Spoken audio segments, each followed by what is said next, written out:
na tuah mi thil pawng tlaamtling se na ngeihchiat na rakat thei hlan bangin na pawng kho hlah ning kan tuar pi lai kan lawm pi lai na kalnak lampau a lawmhnak ser i zuam Hawikom tha Zeizong za vialte nagin ka sunhloih deuhmi Zeizong thei tu nem tu tha tlaihchannak atat lai lawh affection lai tlaihchannak thil ni lawh thana go Hawikom tha na tammo tu hong ve na lo tlaamtling mo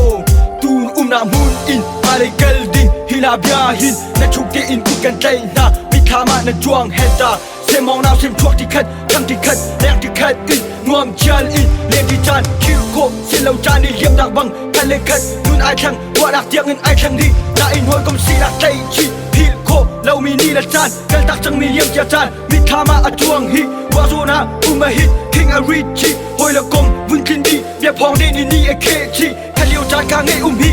than ri na nau ru yang in atam di lung i si lâu lung i clean lâu na na câu na in ngaithiam na ni thei di khat le khat chung a du do na ngaithiam na a lep ba ba vơi long Hawikom na si lâu in chung nei chin lung lai phang tiang in du do na ni nun a khe nak le ra thei dan na lâu nang le ke chung a du do na phang ba ra khâu kan chim lâu mi bia vialte mai lei tun thana kan phakin zan khut dei ngil lâu in kan phai te lai na kalnak lampau tuang câu se na tha giang der tana ka thei dây thil pau tu se lung dong lo i zuam Hawikom tha Zeizong za vialte nagin ka sunhloih deuhmi Zeizong thei tu nem tu tha tlaihchannak atat lai lawh affection lai tlaihchannak thil ni lawh thana